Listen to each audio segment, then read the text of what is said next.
Welcome back to Method to the Meadness. My name is Burley Mullins, and I'm back to making mead.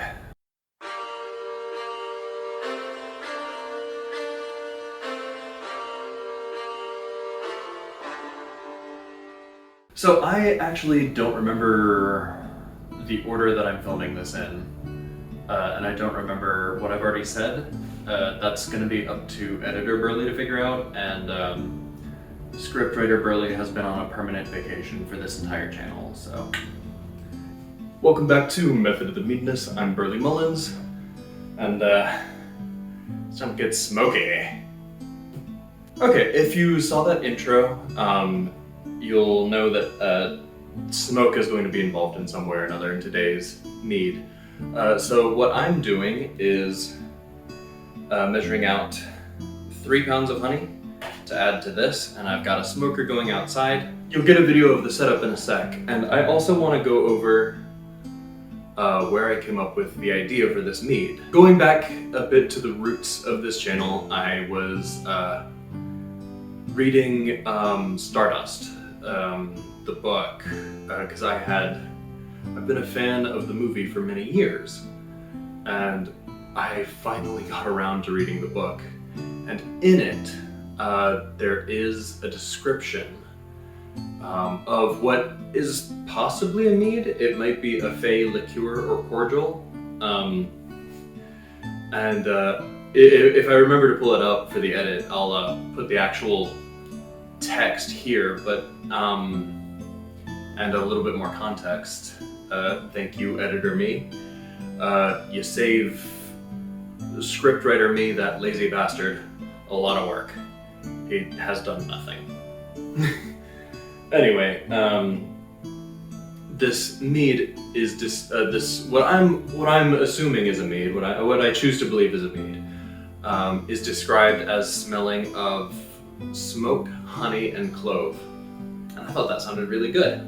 So what I'm going to do is measure out 3 pounds of honey to go into this pan here, and that's going to go into the smoker. I think I might have already gone over that, but you know.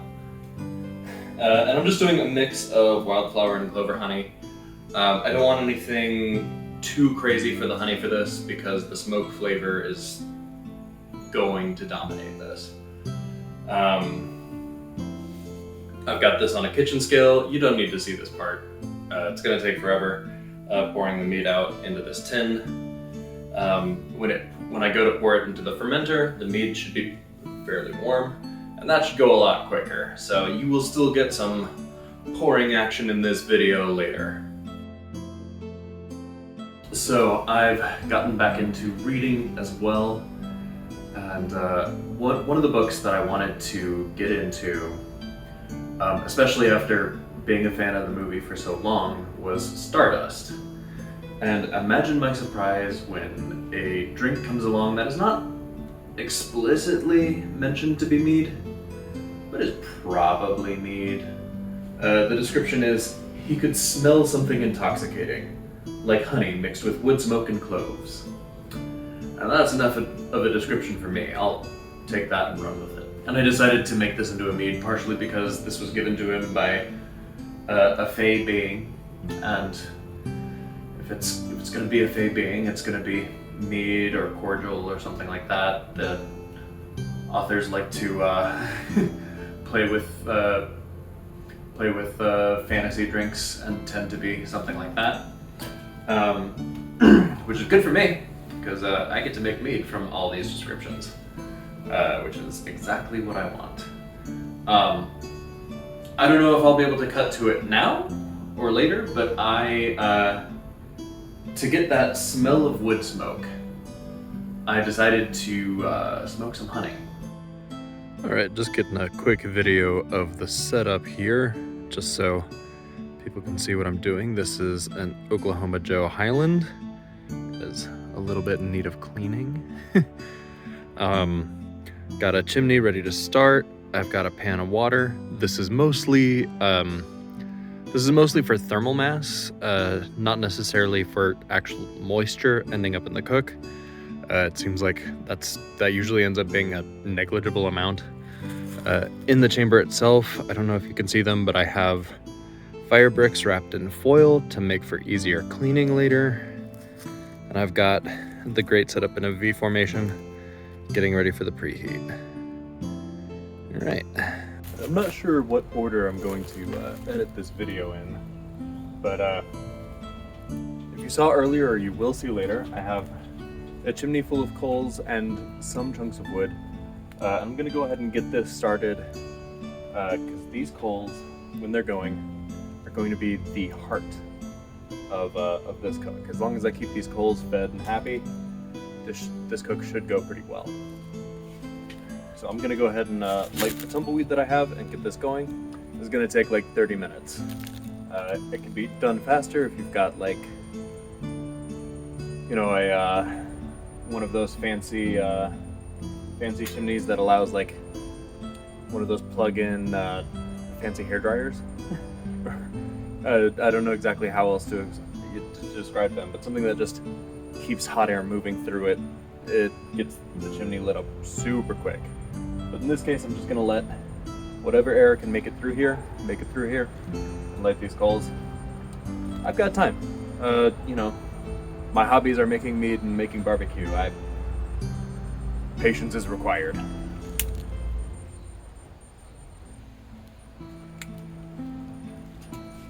I'll go ahead and get this started. I didn't get the actual moment on video, but the coal bed has been poured into the firebox, and the cook chamber really needs to be cleaned, but that's a different video. I thought I'd go into a little bit more about why I have water as thermal mass if I also have the fire bricks in the cook chamber. And that is because water provides a thermal mass. Oh no, this is sideways. I'll fix it in post. Water provides a thermal mass that can't exceed its own boiling point. So 100 degrees Celsius, 212 degrees Fahrenheit.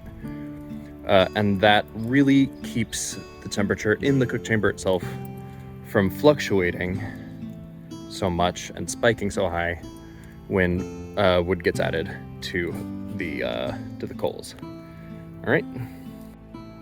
I don't know how much of this is showing up on video, but there's a really wispy smoke coming out of the smokestack, and that is exactly what we want to see. This is the telltale signs of a really clean fire. You know, things aren't too acrid in there. The wind is pushing this in my face now, but it's not too bad. It's not too bad. You know, you can feel the heat coming up off of there, and yeah, this is what we want to see. This ended up being 2.98 pounds of honey. Now, the surface is probably going to be where the majority of the smoke concentration is put. I'm going to have it in here for a couple of hours at the very least. Temperature is kind of low right now. I'm going to bump that up in a sec once this goes in. Had to step away just to get this prepared. I'm probably going to stir it every now and again as I go to check on things. And by things, I mean both of this and, you know, since I've already got a fire going, might as well have dinner while I'm at it. This is just going to go right here. The smoke should pass right on by it as it goes to exit. We'll see how this turns out. And I used, I know somebody's gonna ask in the comments, I used applewood and hickory to do the smoking. I don't remember how much detail I went into, because I definitely smoked this honey the other day. And through the magic of editing, it will be spliced in here and there. And so I used my offset smoker just to get a really good, clean smoke, smell, and taste. You know, you don't want acrid smoke. I could dive right into that because my other hobby is making barbecue. And if you had told a young me that my major hobbies would all involve incredible amounts of patience, I would have called you a liar and a fool. You might hear some jingling in the background. We have cats who are play fighting right now. And so it's not just interrupting Thor anymore, he's got friends. Well, acquaintances. They know it. No, roommates. He's got roommates. So I'm just gonna go ahead and get into this. I have the honey in the oven because I'm not sure how much moisture it lost in the smoking process, and I want to make it as easy to pour as possible. My oven only goes down to like 170 degrees. Yeah, 170 degrees. So what I'm gonna do is sanitize this, put some water in it because I don't want to shock the glass with hot honey. It's not super hot, but safety first. And it'll cool down the honey enough to introduce the yeast later on. Normally I make a yeast slurry, but this is EC1118. You know, I'm just gonna go out there and say it. The yeast I'm using is EC1118. This stuff can ferment sawdust. It'll be fine. You might be asking yourself, why is he using EC1118? Because I had it around and I'm gonna get everything I need, the wood smoke and cloves, from actual wood smoke and cloves. As tempting as it would be to use a Hefeweizen yeast to get some of the clove flavor, play around with that. I'm not gonna do that this time, and I had EC1118 lying around. Sometimes you use what you have. And I have a backup stock of EC1118 to fix stuck fermentations anyway. The eagle-eyed among you might have spotted that I'm using a traditional, two-piece airlock? Three-piece airlock? I forget what they call these, but a traditional airlock, not the S-bend ones. And you might know if you've been a fan of the channel for a long time that I use these big mouth bubblers that have a built-in airlock. And I love them. They are great for when you can't really be bothered to fiddle with one of these. But they have a huge drawback in that the water evaporates from them super quickly. It just absolutely shoots out of there, and you really have to be able to keep an eye on it. And I do not have that in me right now. I'm gonna be honest with myself, and I'm gonna be honest with you. I don't have it in me right now to just babysit a Mead. That's another reason why I'm going with EC1118, because it's a slow fermenter for the most part. I'm gonna go ahead and get this on the scale, add some water to it, just to have a cushion for the honey. But if I haven't already gone over this, I'm adding some water to act as thermal mass for this, so that the glass does not get shocked by the honey. It shouldn't be a problem. This is just purely for safety.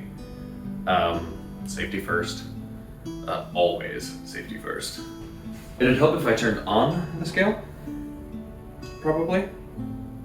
Okay, cool. And it automatically tears when there's weight on it. I love that. Okay. Let's see how this is doing.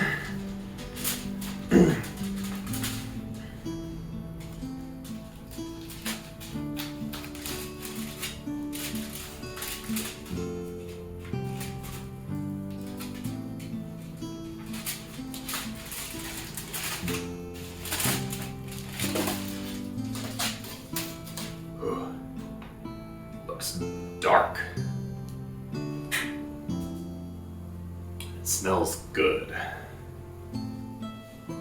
Gonna go ahead and try and pour this in as carefully as I can. It's another reason that the mouth on these is gonna come in handy, because this would otherwise be an ordeal. Oh yeah, look at how it pours. Anyways, there's still some in there, so I'm just gonna let this pour for a bit, but you definitely get the wood smoke off of it. And I just use clover and wildflower honey in this case. The smoke flavor might overpower some of the more delicate honeys. And that's not something I really wanted. I put 2.98 pounds of honey in this tray. And I'm not sure how much of it is stuck to the sides, but I'm getting like 2.7, maybe 2.8 pounds out of it, which is less of a loss than I was than I feared. Let's go with that. I'm gonna try and get it to 2.8 if I can. It's 2.79 right now. So just trying to get it to at least 2.8 just because I want this to be strong. You know, this is a Fey drink. Okay, it looks like 2.79. Oh, 2.8. We did it. We did it. There's a little bit here. Is it too hot, actually? No, I didn't spend too long in the oven. It's fine.